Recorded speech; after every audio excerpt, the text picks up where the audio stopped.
I thought I was being followed, but it was something worse. It started innocently enough. I was walking home from a late shift, taking my usual shortcut through an alley behind some old buildings. The city was quiet at 2 a.m., the streets empty except for a few drunks and homeless people. I liked the solitude, but tonight, something felt different. I first noticed it when I heard footsteps behind me. Soft, but steady. I thought it was just another late-night wanderer, maybe someone walking in the same direction. I didn't pay much attention until I realized that the footsteps were keeping perfect pace with mine. At first, I chalked it up to coincidence, but then, as I turned a corner, they turned with me. I sped up, trying to shake the feeling that someone was creeping behind me, but the footsteps grew louder, faster. I turned around sharply, ready to confront whoever it was, but the alley was empty, no one in sight. I shook my head, trying to convince myself I was just paranoid. But then I heard it again, the sound of footsteps, but closer now. I didn't turn around this time. I just kept walking faster, my heart pounding in my chest. I reached the end of the alley where the street lights illuminated the sidewalk ahead, but when I stepped into the light, I saw something that froze me in place. A figure standing just out of reach of the light. A tall silhouette with no face. Just a smooth, featureless surface where its face should have been. The figure didn't move, didn't speak. It just stood there, watching me. I backed away slowly, my breath catching in my throat. But it followed me. Every step I took, it mirrored, staying just out of the light, but somehow always close. My legs felt like lead, but I forced myself to keep walking, faster now. I thought about running, but I was terrified that if I turned my back, it would be upon me. Suddenly, the figure spoke. Its voice was distorted, like a whisper carried on the wind. "You shouldn't be here." I froze. It wasn't the words, it was the voice. It didn't come from any direction. It came from everywhere at once. I turned to look at it, heart pounding in my ears, and that's when it happened. The figure reached out, but not with hands. Its arms stretched impossibly long, the limb becoming a mass of writhing, twisting shadows, wrapping around my legs, pulling me toward it. I screamed, trying to break free, but the more I struggled, the tighter the darkness gripped me. It was cold, too cold. I could feel it trying to pull me into the shadows, swallowing me whole. And then, just as quickly as it had grabbed me, I was free. The figure disappeared into the darkness, and I was standing alone in the middle of the street, my legs trembling beneath me. I don't know how I got home that night. All I remember is running and the sensation of being pulled towards something that wasn't human. Now, when I walk at night, I always hear it, those footsteps, just behind me. I've never looked back, because I'm afraid of what I might see. I thought I was playing a haunted game, but it was something worse. I'd heard the rumors. That game everyone talked about in hushed tones, The Last Play. It was supposedly a cursed game. One that you shouldn't play alone or after midnight. People said it messed with your mind, made things happen in the real world. But I was always skeptical. I figured it was just another urban legend, a way to scare kids into avoiding the game. One night, I was browsing the deep web, as usual, and stumbled across a shady link. The Last Play, available now. I couldn't resist. Maybe I'd make a video out of it, show my friends that there was nothing to fear. The game was a retro-style horror adventure, with pixelated graphics and eerie sound design. It started innocently enough, just some ominous music and a creepy house you had to explore. There was a mysterious figure in the game, an old man who spoke in riddles. But I didn't think much of it. I was used to horror games messing with you. The first strange thing happened around 2 a.m. I was playing, walking through a dark hallway in the game, when suddenly my screen glitched. A voice came through my speakers, soft, distant, like it was coming from behind me. I paused the game, confused.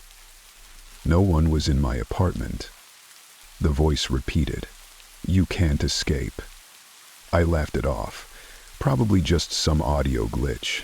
But when I resumed playing, the game was different. The hallway that had once been empty now had paintings on the walls. Paintings of me. They were drawn in a creepy, distorted style, but the details were unsettlingly accurate. My face, my clothes, my apartment, even the way I sat while playing. I figured it was a random coincidence, maybe some weird game design. But when I looked at the time, I saw something that made my blood run cold. The game's clock was synced with my real-world clock, down to the second. I shook it off, trying to convince myself it was just a clever trick. But then, the phone in my room rang. I froze. I had no landline. I hesitated, but eventually picked it up. "Hello?" The voice on the other end was static-filled, but I could make out the words, "You shouldn't have played." I slammed the phone down and looked back at the screen. The game had changed again. The hallway was now filled with dozens of those creepy paintings, all staring at me, and the old man, the figure who had been guiding me, was standing at the end of the hall, grinning. I didn't want to keep playing, but my hands moved on their own, guiding the character down the hall. As I neared the figure, the game glitched again, this time distorting the man's face. His eyes were now black voids, his smile was twisted. And then he spoke again, but this time it wasn't through the game. It was in my ear. "I'm already here." I spun around in my chair, but there was nothing, just the empty apartment. I shut down the game immediately, heart racing, but as I stood up to leave my room, I saw something that made me freeze. The figure from the game was standing in my doorway, the same twisted smile, the same empty eyes. The old man. I don't remember what happened after that. The next morning, I woke up on the floor of my room. The game still running on my computer. The old man staring at me from the screen. I tried to turn it off, but it wouldn't let me. The game had taken control. I haven't touched my computer since, but every so often I hear a voice whispering from the darkness of my room. "You can't escape. You won't believe what I found under the floorboards." I didn't plan to rip up the old carpet, but when I was cleaning out the basement of my new house, I noticed a loose section of floorboard. The house was built in the early 1900s, so I figured it was just a spot where the wood had warped over the years. Out of curiosity, I grabbed it up. What I found underneath wasn't dust or dirt. It was a small, rusted box, barely the size of a shoebox. It was heavy, and when I touched it, I could feel a strange heat radiating from it, almost like it had been buried there for a reason. I should have left it alone, but I couldn't. I opened it. Inside, there was a collection of old photographs, yellowed and torn. Most were of people I didn't recognize, but one caught my eye. It was a black and white photo of a woman standing in front of my house, smiling. Her eyes were wide, almost unnaturally so, and there was something unsettling about the way she looked at the camera. Beneath the photo was a note, written in shaky handwriting. She never left. At that moment, I heard a noise from upstairs. A soft thud, like someone was walking through the hallway. But I was alone in the house. I grabbed the box, heart pounding, and ran upstairs to check, but no one was there. I stood in the middle of the hallway trying to steady my breath, but the air felt heavy, oppressive. That's when I saw it. The woman from the photo? She was standing in the doorway at the end of the hall, staring at me with those wide, unblinking eyes. Her face was pale, almost ghostly, and her smile was stretched impossibly wide, as if her lips were pulled back against her will.